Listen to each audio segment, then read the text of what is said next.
Good morning all of you. Class 11 CBSE board. हम लोग हिंदी गद्य खंड में आज पढ़ेंगे। पहला चैप्टर आपका है नमक का दरोगा। हिंदी गद्य खंड में आपकी पुस्तक है आरोह, इसमें पढ़ेंगे। ये पहला है प्रेमचंद। सबसे पहले हमें प्रेमचंद जी के बारे में जानना है, उसके बाद पढ़ेंगे नमक का दरोगा, उनकी कहानी बहुत ही प्रचलित। जो ये मुंशी प्रेमचंद, इनका मूल नाम धनपत राय था। मुंशी प्रेमचंद का मूल नाम धनपत राय। इनका जन्म सन 1880 में लमही गांव उत्तर प्रदेश में हुआ था। इनकी प्रमुख रचनाओं में हैं सेवा सदन,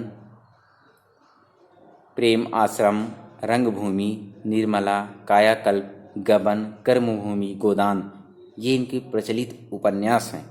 इसके अलावा है सोजे वतन, मानसरोवर 8 खंड में, मानसरोवर 8 खंड में है, जिनकी कहानियों का संग्रह है ये। गुप्तधन, करबला, संग्राम, प्रेम की वेदी, प्रेम की देवी, ये नाटक है इनके। कुछ विचार, विविध प्रसंग, ये निबंध संग्रह है। इनकी मृत्यु सन 1936 ईस्वी में हुई थी। प्रेमचंद हिंदी कथा साहित्य के शिखर पुरुष माने जाते हैं। हिंदी साहित्य, कथा साहित्य या कथा साहित्य यानी कहानी साहित्य के वे शिखर पुरुष माने जाते हैं। कथा साहित्य के इस शिखर पुरुष का बचपन अभावों में बीता। स्कूली शिक्षा पूरी करने के बाद पारिवारिक समस्याओं के कारण जैसे तैसे बीए तक की इन्होंने पढ़ाई की। स्कूली शिक्षा पूरी करने के बाद पारिवारिक समस्याओं के कारण जैसे तैसे इधर उधर करके इन्होंने किसी तरह बीए तक की पढ़ाई कर ली। अंग्रेजी में एमए करना चाहते थे ये, अंग्रेजी से एमए करना चाहते थे, लेकिन जीवन यापन के लिए नौकरी करनी पड़ी। सरकारी नौकरी मिली भी, लेकिन महात्मा गांधी के असहयोग आंदोलन में सक्रिय होने के कारण त्यागपत्र देना पड़ा। सरकारी नौकरी भी मिली, लेकिन महात्मा गांधी जी के असहयोग आंदोलन में सक्रिय हो गए ये भी, जिससे इनको नौकरी से त्यागपत्र देना पड़ा। राष्ट्रीय आंदोलन से जुड़ने के बावजूद लेखन कार्य सुचारू रूप से इनका चलता रहा। पत्नी शिवरानी देवी के साथ अंग्रेजों के खिलाफ आंदोलन में हिस्सा लेते रहे। अपनी पत्नी शिवरानी देवी के साथ यह अंग्रेजों के खिलाफ आंदोलनों में हिस्सा लेते रहे। उनके जीवन का राजनीतिक संघर्ष उनकी रचनाओं में सामाजिक संघर्ष बनकर सामने आया है, जिसमें जीवन का यथार्थ और आदर्श दोनों था। यानी इनके जीवन, इनकी रचनाओं में हमेशा एक ही मुद्दा है, और वह है सामाजिक संघर्ष का, जिसमें जीवन का यथार्थ और आदर्श दोनों रूप हमें दिखाई देता है। हिंदी साहित्य के इतिहास में कहानी और उपन्यास इन दो विधा के विकास के रूप में का काल विभाजन प्रेमचंद को ही केंद्र मानकर किया जाता है। प्रेमचंद पूर्व युग, प्रेमचंद युग और प्रेमचंदोत्तर युग, यानी प्रेमचंद के बाद वाला। यह प्रेमचंद के निर्विवाद महत्व का एक स्पष्ट प्रमाण है। वस्तुतः प्रेमचंद ही पहले रचनाकार हैं। कहा जाए तो प्रेमचंद ही पहले ऐसे रचनाकार हैं जिन्होंने कहानी और उपन्यास विधा को कल्पना और रोमानियत के धुंधलके से निकालकर यथार्थ की ठोस जमीन पर प्रतिष्ठित किया। यथार्थ यानी वास्तविकता कहा जाए तो प्रेमचंद ही ऐसे एक पहले उपन्यास और कहानीकार, कथाकार हैं जो उपन्यासों को और कहानियों को और कथाओं को कल्पनाओं से निकालकर यथार्थ अर्थात वास्तविकता की ओर ले गए। इनकी कहानियों में हमेशा सामाजिक मुद्दे छाए रहे। सामाजिक मुद्दे हों, चाहे उपन्यासों में हो चाहे कहानियों में हो, यह हमेशा वास्तविक चीज़ों का ही, इनकी रचना में वास्तविक चीज़ें ही हमेशा दिखाई देती हैं। कह रहे हैं यथार्थ की जमीन से जुड़कर, यानी वह जमीन से जुड़कर अपनी किस्सा गोई तक सीमित न रहकर पढ़ने पढ़ाने की परंपरा से भी जुड़ी रही। इसमें उनकी हिंदुस्तानी, हिंदी उर्दू मिश्रित भाषा का विशेष योगदान रहा। उनके यहाँ हिंदुस्तानी भाषा अपने पूरे ठाट बाट और जाति रूप के साथ आई है। उनका आरंभिक कथा साहित्य कल्पना, संयोग और रोमानियत के ताने बाने से बुना गया, लेकिन एक कथाकार के रूप में उन्होंने लगातार विकास किया। पंच में परमेश्वर जैसी कहानी, एक कहानी है इनकी पंच परमेश्वर, और एक उपन्यास इनका सेवा सदन जैसे उपन्यास सामाजिक जीवन का आधार बनाने वाली यथार्थवादी कला के अग्रदूत के रूप में सामने आए हैं। यथार्थवाद के भीतर भी आदर्शोन्मुख यथार्थवाद से आलोचनात्मक यथार्थवाद तक विकास यात्रा प्रेमचंद ने की है। आदर्शोन्मुख यानी आदर्श प्रस्तुत किया है। करें सेवा सदन, प्रेम आश्रम आदि उपन्यास और पंच परमेश्वर, बड़े घर की बेटी, नमक का दरोगा आदि कहानियां ऐसी हैं। बाद की उनकी रचनाओं में यह आदर्शवादी यानी ये कहें कि ये आदर्शवादी कहानियां हैं। बाद में उनकी कहानियों में आदर्शवादी प्रवृत्ति थोड़ा कम होती गई और धीरे धीरे वे ऐसी स्थिति तक पहुंचते हैं जहां कठोर वास्तविकता को प्रस्तुत करने में वे किसी तरह का समझौता नहीं करते हैं। गोदान उपन्यास हो, चाहे वो पूस की रात हो, चाहे उनकी कहानी वो कफन हो, इसके सुंदर उदाहरण हैं। आप लोगों ने पूस की रात पढ़ी होगी, कफन पढ़ा होगा, लेकिन अब आज हम लोग कौन सी पढ़ेंगे? नमक का दरोगा। देखिए, नमक का दरोगा ये चैप्टर है, आपका शीर्षक है, इसके बारे में थोड़ा जानते हैं। यह कहानी नमक का दरोगा सर्वप्रथम इसका प्रकाशन 1914 ईस्वी में हुआ था, 1914 में। प्रेमचंद की बहुचर्चित कहानी है जिसे आदर्शोन्मुख यथार्थवाद के एक मुकम्मल उदाहरण के रूप में देखा जा सकता है, जिसमें एक आदर्श प्रस्तुत किया जाए। एक नमक का दरोगा एक ऐसी कहानी जो मनुष्य के आदर्श को प्रस्तुत कर रही है। कहानी में आए हुए एक मुहावरे को लें तो यहाँ धन के ऊपर धर्म की जीत की कहानी है। कहा जाए तो यहाँ क्या बताया गया इस कहानी में? धन के ऊपर धर्म की जीत। धन के ऊपर धर्म की जीत की कहानी है। धन और धर्म को हम क्रमशः सद्वृत्ति और असद्वृत्ति, बुराई और अच्छाई, और असत्य और सत्य पर इत्यादि कह सकते हैं। यानी सद्वृत्ति यानी सच्चाई की झूठ पर, बुराई की अच्छाई पर, असत्य का सत्य पर की विजय भी कह सकते हैं, और धन का धर्म जैसे। कि कहानी में इनका प्रतिनिधित्व क्रमशः पंडित अलोपीदीन और मुंशी वंशीधर नामक पात्रों ने किया। ये दो पात्र हैं जो इस कहानी के बहुत ही महत्वपूर्ण हैं, पंडित अलोपीदीन और मुंशी वंशीधर। ईमानदार कर्मयोगी मुंशी वंशीधर को खरीदने में असफल रहने के बाद पंडित अलोपीदीन अपने धन की महिमा का उपयोग कर उन्हें नौकरी से मुअत्तल करा देते हैं, नौकरी से निकलवा देता है। लेकिन अंततः सत्य के आगे उनका सिर झुक जाता है। वे सरकारी महकमे से बर्खास्त वंशीधर को बहुत ऊंचे वेतन और भत्ते के साथ अपनी सारी जायदाद का स्थायी मैनेजर नियुक्त करते हैं।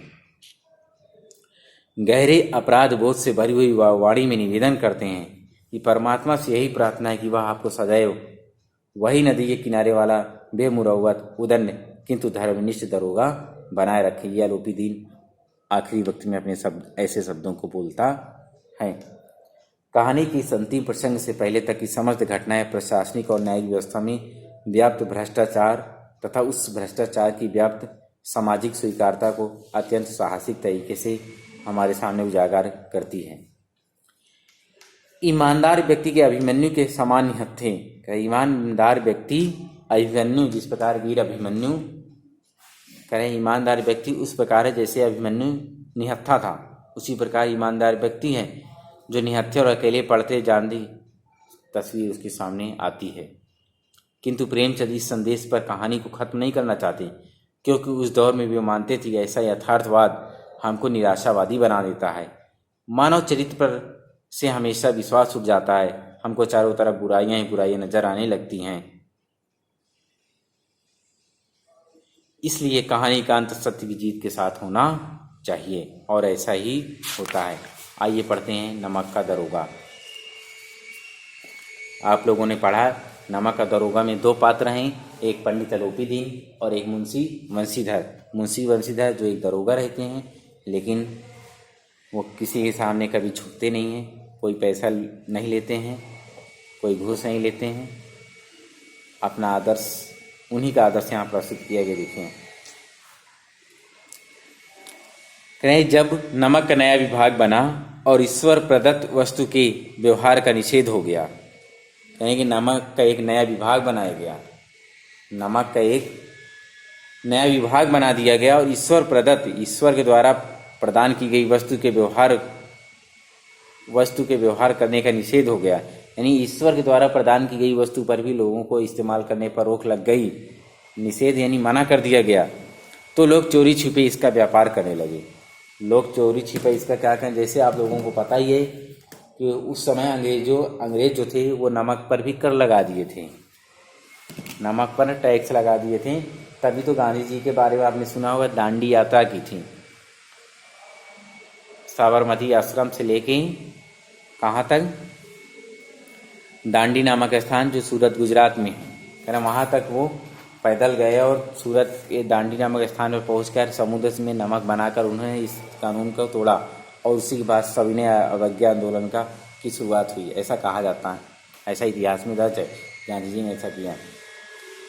जब नमक का नया वही करेगी, नमक का नया विभाग बना तो ईश्वर द्वारा प्रदान की जाने वाली वस्तु के व्यवहार, प्रदान की जाने वाली वस्तु के इस्तेमाल पर, प्रयोग करने पर लोग चोरी छिपे इसका व्यापार करने लगे, यानी नमक का व्यापार करने लगे। अनेक प्रकार के छल प्रपंचों का सूत्रपात हुआ, अनेक प्रकार के छल प्रपंच रचे जाते, झूठ रचे जाते, पता ही लोग बेईमानी पर उतारू हो गए थे। कोई घूस से काम निकालता था तो कोई चालाकी से, कहा जाए तो चारों तरफ भ्रष्टाचार फैला हुआ था। सब अपना अपना काम निकालते थे, चाहे जैसे काम निकालना हो, चाहे भ्रष्टाचार से, चाहे घूस से, चाहे छल से, चाहे बल से, चारों तरफ ये भ्रष्टाचार व्याप्त था। अधिकारियों के पौ 12 थे, अधिकारियों के पौ 12 थे, मतलब ये कहें कि अधिकारियों के हमेशा जेब गरम रहती थी, है ना।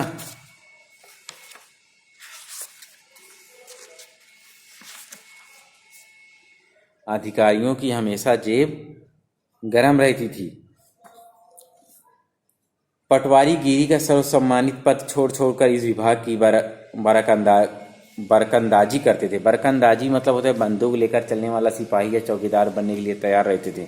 खैर लोग यहाँ तक कि इस नमक के विभाग में इतनी कमाई होने लगी थी, इतना भ्रष्टाचार व्याप्त था, लोग पटवारी गिरी यानी पटवारी का सम्मानित पद छोड़कर, पटवारी की नौकरी छोड़कर लोग इस विभाग में एक चौकीदार बनने के लिए भी लालायित रहते थे, परेशान रहते थे।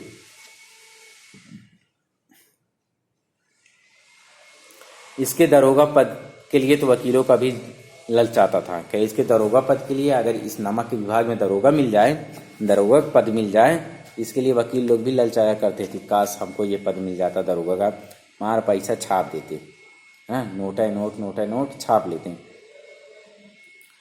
लेकिन यह वह समय था जब अंग्रेजी शिक्षा और ईसाई मत लोग एक ही वस्तु समझते थे। वह समय था जब अंग्रेजी शिक्षा और ईसाई मत को लोग एक ही वस्तु समझते थे। फारसी का प्राबल्य था। प्रेम की कथाएं और श्रृंगार रस के काव्य पढ़कर फारसीदा लोग सर्वोच्च पदों पर नियुक्त हो जाया करते थे। ये वो समय था जब लोग प्रेम की कथाएं और श्रृंगार के रस पढ़कर, श्रृंगार के पदों को पढ़कर केवल सुनाकर ऊंचे पदों पर बैठ जाते थे लोग। मुंशी बंशीधर भी जुलेखा की विरह कथा समाप्त करके मजनू और फरहाद के प्रेम वृत्तांत को, नल और नील की लड़ाई और अमेरिका के आविष्कार से अधिक महत्वपूर्ण बातें समझते हुए रोजगार की खोज में निकले। कौन निकला? मुंशी बंशीधर। मुंशी बंशीधर भी जुलेखा की विरह कथा समाप्त करके, अपने जीवन की विरह कथा व्याकुलता को समाप्त करके मजनू और फरहाद के प्रेम वृत्तांत को, जिस प्रकार मजनू और फरहाद अपने प्रेमिकाओं से मिलने के लिए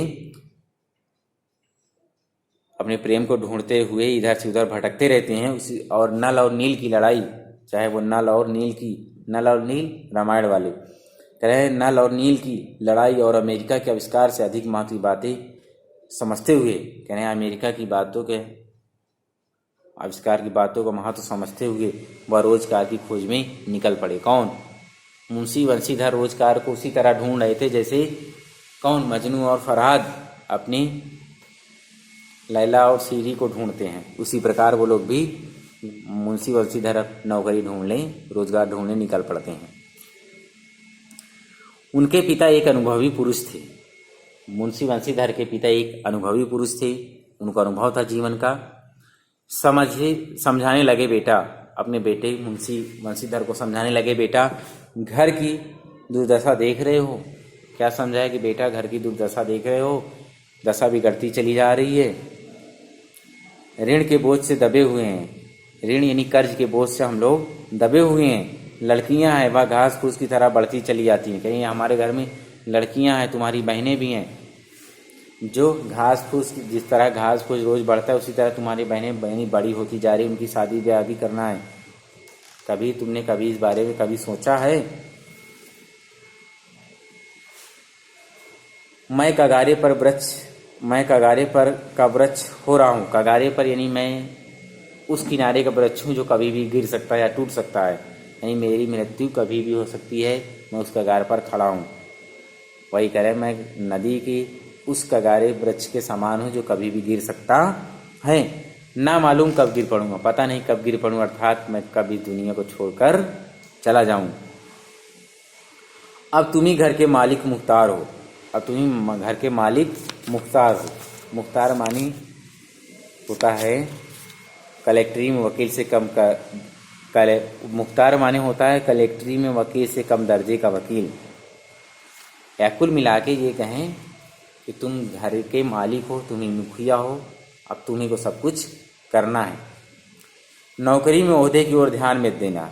क्या समझा रहे थे कि नौकरी में ओहदे यानी पद की ओर ध्यान मत देना। या तो पीर का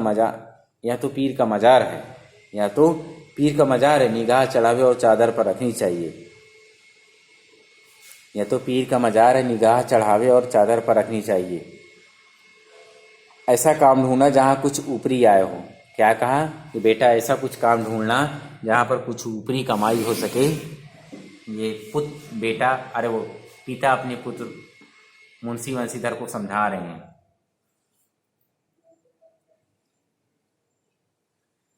कह रहे मासिक वेतन तो पूर्णमासी के चांद है, एक दिन दिखाई देता है और घटते घटते लुप्त हो जाता है। कह रहे मासिक वेतन जो महीने में वेतन मिलता है वो तो पूर्णमासी का चांद है, यानी एक दिन महीने में एक बार मिलेगा, फिर धीरे धीरे वह घटते घटते फिर महीना पूरा बीत जाता है और वह कब लुप्त हो जाता है पता नहीं चलता है।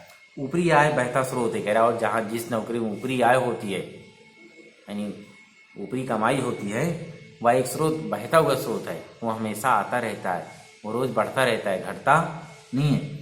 जिसे सदैव प्यास बुझती है, जिसे सदैव प्यास लोगों की बुझती रहती है। वेतन मनुष्य देता है, इसी से उसमें वृद्धि नहीं होती। कह रहे वेतन को मनुष्य देता है, इसमें वृद्धि नहीं होती है। ऊपरी आमदनी ईश्वर देता है, और कह रहे हैं कि ऊपरी आमदनी कौन देता है? ईश्वर देता है, इसी से उसकी बरकत होती है। ये पिता अपने पुत्र बंशीधर को समझा रहे कि बेटा तुम ऐसी नौकरी ढूंढना जिसमें ऊपरी कमाई हो। ऊपरी कमाई ईश्वर देता है और वेतन आदमी देता है। कह रहे इसलिए तुम ऐसी नौकरी ढूंढना जिससे आय अधिक हो, तो इसी से तुम्हारी बरकत होगी। तुम स्वयं विद्वान हो, तुम्हें क्या समझाऊं? बेटा तुम स्वयं इतने बड़े विद्वान हो, तुम्हें मैं क्या समझाऊं? पढ़े लिखे हो, मुझे कौन सी नौकरी करनी है और कौन सी नहीं। इस विषय में विवेक की बड़ी आवश्यकता है। इस विषय में विवेक यानी बुद्धि की बड़ी आवश्यकता होती है। मनुष्य को देखो, उसकी आवश्यकता को देखो। मनुष्य को देखो, उसकी आवश्यकता को देखो और अवसर को देखो, और अवसर को देखो। उसके उपरांत जो तुम्हें उचित लगे, जो तुम्हें अच्छा बुरा लगे वह तुम करो। गरज वाले आदमी के साथ कठोरता करने में लाभ ही लाभ है। क्या कहा कि गरज वाला जो आदमी है उसके साथ अगर कठोरता करते हैं तो हमें लाभ ही लाभ है। लेकिन बेगरज को दांव पर पाना जरा कठिन है। इन बातों का निगाह में बांध लो। इस प्रकार मुंशी बंशीधर के पिता उनको समझाते हुए कहते हैं कि मेरी इन बातों को तुम अच्छी तरह से अपनी निगाह में बांध लो, यानी अपने दिमाग में भर लो, गांठ बांध लो। यही मेरी जन्म भर की कमाई है। जो तुम बातें मैं तुमको सिखा रहा हूँ या बता रहा हूँ, यही मेरी जन्म भर की कमाई है। इस उपदेश के बाद पिताजी ने आशीर्वाद दिया। इतना उपदेश दिया पिताजी ने, ऐसा ऐसा करना, ये नौकरी करना, वो नौकरी नहीं करना, ये वो सब बताया और फिर आशीर्वाद दिया वंशीधर आज्ञाकारी पुत्र थे। ये बातें ध्यान से सुने। वंशीधर आज्ञाकारी पुत्र थे, सारी बातें उन्होंने ध्यान से सुनी और तब घर से चल पड़े। अपनी नौकरी की तलाश में फिर घर से सब कुछ सुनकर सब कुछ चल पड़े। इस विस्तृत संसार में उनके लिए धैर्य अपना मित्र, धैर्य धीरज ही उनके लिए स्वयं का मित्र था। बुद्धि अपनी पथ प्रदर्शक, उनकी खुद की बुद्धि उनका मार्गदर्शक थी और आत्मलंबन ही उनका सहायक था। आत्मलंबन यानी उनका स्वाभिमान ही उनका सहायक था। लेकिन अच्छे शकुन से चले थे, अच्छे शकुन से चले थे। जाते ही जाते नमक दरोगा के पद पर प्रतिष्ठित हो गए। बड़े अच्छे मौके पर घर से निकले थे, अच्छा शगुन था। जिस घर से अच्छा मुहूर्त पे वो घर से निकले थे और जाते ही उनको नमक विभाग का दरोगा का पद मिल गया, यानी वो नमक विभाग के दरोगा बन गए, जो उस समय बहुत ही प्रतिष्ठित पद माना जाता था। वेतन अच्छा और ऊपरी आय का तो ठिकाना ही न था। उस समय वेतन भी अच्छा था और ऊपरी आय का तो कोई ठिकाना ही नहीं था। ऊपरी आय चाहे जितना कमा लो, जैसा पहले ही पढ़ चुके हैं, ऊपरी आय कितना लोग कमाते थे। वृद्ध मुंशी जी को सुख संवाद मिला, यानी उनके पिताजी जो मुंशी जी थे उनको सुख संवाद मिला और वो फूले न समाये कि बेटे को नौकरी मिल गई, वो भी नमक का दरोगा हो गए और वह सुख से फूले नहीं समा रहे थे। महाजन कुछ नरम पड़े, यानी जो महाजन थे जिनका कर्ज था वो कुछ थोड़ा बहुत क्या हुए, नरम पड़ गए कि अब उनका बेटा नमक का दरोगा हो गया है, इसलिए वो थोड़ा उनके प्रति नरमी से पेश आने लगे। कलवार की अश्लीलता लहराई, पड़ोसियों के हृदय में सूल उठने लगी। सूल माने कांटा या ईर्ष्या, पड़ोसियों के हृदय में ईर्ष्या रूपी कांटा अब जगने लगे। देखिए, तो ये थे वंशीधर जो नौकरी ढूंढने के लिए अपने घर से निकलते हैं और उनको नमक विभाग में दरोगा की नौकरी मिल जाती है। ठीक, अब देखिए उनकी नौकरी के बारे में, वो उनके कर्तव्य के बारे में। ये जाड़े के दिन थे और रात का समय, ठंडी का मौसम, वो भी रात का। नमक के सिपाही चौकीदार नशे में मस्त थे। नमक के जो सिपाही और चौकीदार थे वो नशे में एकदम मस्त थे। मुंशी वंशीधर को यहाँ आए अभी 6 महीने से अधिक नहीं हुए थे। मुंशी वंशीधर को आए हुए मुश्किल से 6 महीना भी नहीं हुआ था, लेकिन इस थोड़े समय उन्होंने अपनी कार्यकुशलता और उत्तम आचार से अफसरों को मोहित कर लिया था। अफसर लोग उन पर बहुत विश्वास करने लगे थे, अधिकारी लोग बहुत उन पर विश्वास करने लगे। नमक के दफ्तर से 1 मील पूर्व की ओर जमुना बहती थी। नमक के दफ्तर यानी ऑफिस से 1 मील दूर यमुना नदी बहती थी। उस पर नावों का एक पुल था, उस पर नावों का एक पुल बना हुआ था। दरोगा जी किवाड़ बंद किए मीठी नींद में सो रहे थे। दरोगा जी अपनी चौकी में बढ़िया किवाड़ यानी दरवाजा बंद के मीठी नींद में सो रहे थे।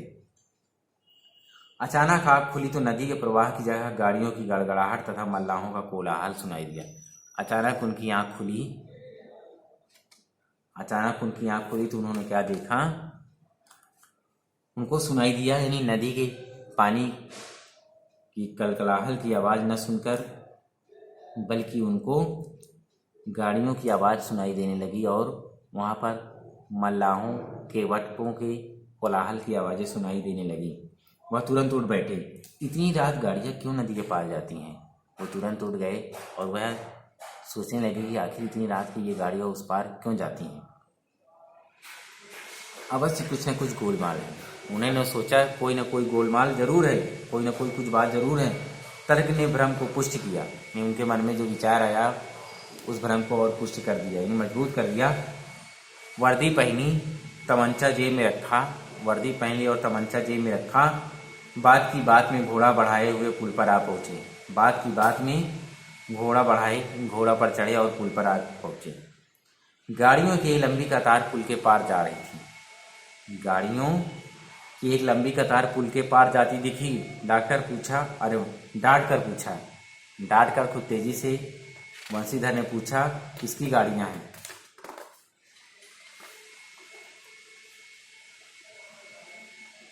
किसकी गाड़ियां हैं? थोड़ी देर तक सन्नाटा रहा।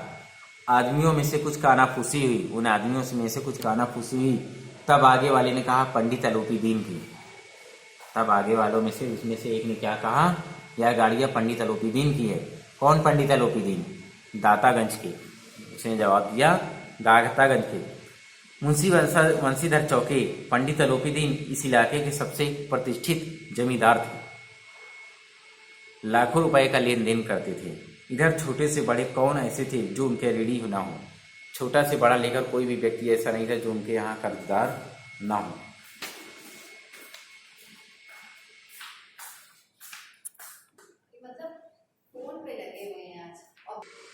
देखिए आगे कह रहे हैं कि उस इलाके में ऐसा कोई व्यक्ति नहीं था जो पंडित लोपीदीन का कर्जदार ना हो। व्यापार भी उनका काफी लंबा चौड़ा था, बड़े चलते पुर्जे आदमी थे।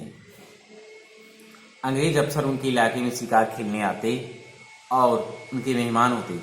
12 मास सदाव्रत चलता रहता था। 12 मास सदाव्रत चलता रहता था। सदाव्रत माने होता है हमेशा अन्न बांटने का व्रत, यानी हमेशा वो 12 मास अन्न बांटते रहते थे। मुंशी जी ने पूछा गाड़ियाँ कहाँ जाएंगी? मुंशी जी ने पूछा गाड़ियाँ कहाँ जाएंगी? उत्तर मिला कानपुर। जवाब मिला कहाँ जाएंगी? कानपुर। लेकिन इस प्रश्न पर इनमें क्या? लेकिन इस प्रश्न पर कि इनमें क्या है? जैसे ही दरोगा साहब ने प्रश्न किया कि इसमें क्या है, सन्नाटा छा गया, सब चुप हो गए। दरोगा साहब का संदेह और बढ़ गया। जब सब चुप हो गए, कोई जवाब नहीं दे रहा, तो दरोगा साहब का संदेह और बढ़ गया। कुछ देर तक उत्तर की बाट देखकर, कुछ देर तक वह सोचते रहे कि शायद जवाब मिल जाए, लेकिन जवाब देखकर वह जोर से बोले। फिर तेजी से बोले। जब कोई जवाब नहीं मिला तो तेजी से बोले, क्या तुम सब गूंगे हो गए हो? तेजी से बोले, क्या तुम सब गूंगे हो गए हो? हम पूछते हैं इसमें क्या लदा है? दरोगा साहब ने कहा कि हम पूछते हैं इसमें क्या लदा हुआ है। जब इस बार भी कोई उत्तर नहीं मिला तो उन्होंने घोड़े से उतर कर, जब इस बार भी कोई जवाब नहीं मिला तो उन्होंने घोड़े को एक गाड़ी से मिलाकर बोरे को टटोला, यानी घोड़े पे चढ़े चढ़े गए गाड़ी के पास और बोरे में क्या भरा तो उसको टटोलने लगे। भ्रम दूर हो गया, उनका भ्रम दूर हो गया। उसमें नमक के ढेले भरे हुए थे, उसमें नमक के ढेले भरे हुए थे। पंडित लोपीदीन अपने सजीले रथ पर सवार कुछ सोते हुए जागते चले आ रहे थे। पंडित लोपीदीन अपने सजीले रथ पर सवार कुछ सोते कुछ जागते चले आते थे, चले आ रहे थे। अचानक कई गाड़ी वालों ने घबराए हुए आकर जगाया और बोले महाराज। कई गाड़ी वालों ने आकर उनको जगाया और बोले महाराज, दरोगा ने गाड़ियाँ रोक दी है। यदि पंडित लोपीदीन से कहा महाराज दरोगा ने गाड़ियाँ रोक दी हैं। घाट पर खड़े आपको बुला रहे हैं। क्या कहा कि घाट पर खड़े हैं और आपको बुलाते हैं। पंडित लोपीदीन का लक्ष्मी जी पर अखंड विश्वास था, उसको लक्ष्मी जी पर बहुत विश्वास था और उसका यह विश्वास था दरोगा जी अभी कुछ नहीं करेंगे, लक्ष्मी जी जैसे उनके सामने प्रस्तुत करेंगे गाड़ियां अपने आप उस पार हो जाएंगी। वह कहा करते थे कि संसार का तो कहना ही क्या, वो कहा करते थे कि संसार का कहना ही क्या, स्वर्ग में भी लक्ष्मी का ही राज्य है। उनका यह कहना यथार्थ ही था। न्याय और नीति सब लक्ष्मी के खिलौने हैं। उनका कहना यह यथार्थ था, बस सत्य भी था। न्याय और नीति यानी न्याय और नियम सब कुछ लक्ष्मी के यानी पैसे के ही खिलौने थे। जब चाहे न्याय खरीद लो और नियम नीति कानून सब कुछ खरीद लो पैसे के बल पर। उन्हें वह जैसे चाहती है नचाती, यानी लक्ष्मी जैसे चाहती वैसे नीति और न्याय नियम और न्याय सबको नचाती रहती है। लेटे लेटे गर्व से बोला, लेटे लेटे गाड़ी पर गर्व से बोला, चलो हम आते हैं, देखते हैं कौन है। यह कहकर पंडित जी ने बड़ी निश्चिंतता से पान के बीड़े उठाकर खाए। बड़े निश्चिंत होकर पान के बीड़े उठाए और मुंह में भर लिया और खाने लगे। फिर लिहाफ ओढ़े हुए दरोगा के पास आकर बोले, लिहाफ यानी कंबल, कंबल ओढ़े हुए दरोगा के पास आकर बोले, बाबूजी आशीर्वाद। क्या बोले? नहीं, हाँ, आकर बोले बाबूजी आशीर्वाद, कहिए हमसे ऐसा कौन सा अपराध हुआ है। बोले बाबूजी आशीर्वाद, कहिए हमसे ऐसा कौन सा अपराध हो गया है जो गाड़ियाँ रोक दी गई हैं। हम ब्राह्मणों पर तो आपकी कृपा दृष्टि रहनी चाहिए, हम ब्राह्मणों पर कम से कम आपकी कृपा दृष्टि रहनी चाहिए। वंशीधर रुखाई से बोले, वंशीधर रुखाई से बोले, सरकारी हुक्म। क्या बोले? सरकारी हुक्म है ये। पंडित आलोपी दीन ने हंसकर कहा, हम सरकारी हुक्म को नहीं मानते, न सरकार को। कहा कि ना हम सरकारी हुक्म को मानते हैं और ना ही हम सरकार को मानते हैं, हमारी सरकार तो आप ही हैं। क्या कहा? हमारी सरकार तो आप हैं, हमारा और आपका तो घर का मामला है, हम कभी आपसे बाहर हो सकते हैं। ये मीठी चुपड़ी बातें करने लगा पंडित आलोपी दीन बंशीधर से। आपने व्यर्थ कष्ट उठाया, आपने फालतू में कष्ट उठाया है। यह तो हो नहीं सकता कि इधर से जाए और इस घाट के देवता को भेंट न चढ़ाएं।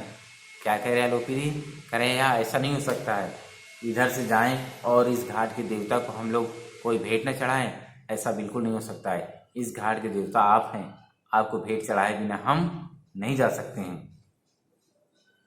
मैं तो आपकी सेवा में स्वयं ही आ रहा था। वंशीधर पर ऐश्वर्य की मोहनी वंशी का कुछ प्रभाव न पड़ा, लेकिन कह रहा है वंशीधर पर पंडित आलोपी दीन के ऐसी बातों का कोई प्रभाव नहीं पड़ा। ईमानदारी की नई उमंग थी, उसके अंदर ईमानदारी का एक नया जोश था, नई उमंग थी। कड़क कर बोले, हम उन नमक हरामों में नहीं हैं। दरोगा क्या बोला? हम उन नमक हरामों में नहीं हैं जो कौड़ियों पर अपना ईमान बेचते फिरते हैं। आप इस समय हिरासत में हैं, आपका कायदे के अनुसार चालान होगा, यानी आपका नियमानुसार चालान किया जाएगा। बस मुझे अधिक बातों की फुर्सत नहीं है। जमादार बदलू सिंह, तुम यही हिरासत में ले लो। जमादार बदलू सिंह यानी हवलदार, जमादार बदलू सिंह तुम यही हिरासत में ले लो, मैं हुक्म देता हूँ। दरोगा ने क्या कहा? बदलू सिंह से कहा कि यही हिरासत में ले लो, मैं तुम्हें हुक्म देता हूँ। यह सुनकर पंडित आलोपी दीन बहुत अचंभित हुए, स्तब्ध रहे थे, आश्चर्यजनक माने। चलिए यहाँ तक आज लोग आप पढ़ लिए हैं कि उन्होंने हुक्म दिया है इसको गिरफ्तार कर लो, यहाँ तक हो गया। इसके आगे चल पड़ेंगे, ठीक है। इसको आप लोग पूरी कहानी एक बार घर पर पढ़ डालिएगा, और जितनी बार आप लोग एक बार इसको पढ़ लेंगे तो अपने आप इसकी कहानी अच्छे से समझ में आ जाएगी। आखिर ये कहानी का एक ईमानदार नमक का दरोगा की कहानी है, बहुत ही अच्छी कहानी है। इसको एक बार आप लोग पढ़ लेंगे, बढ़िया, फिर मस्त पढ़ने में मज़ा आएगा। बाकी नेक्स्ट टाइम।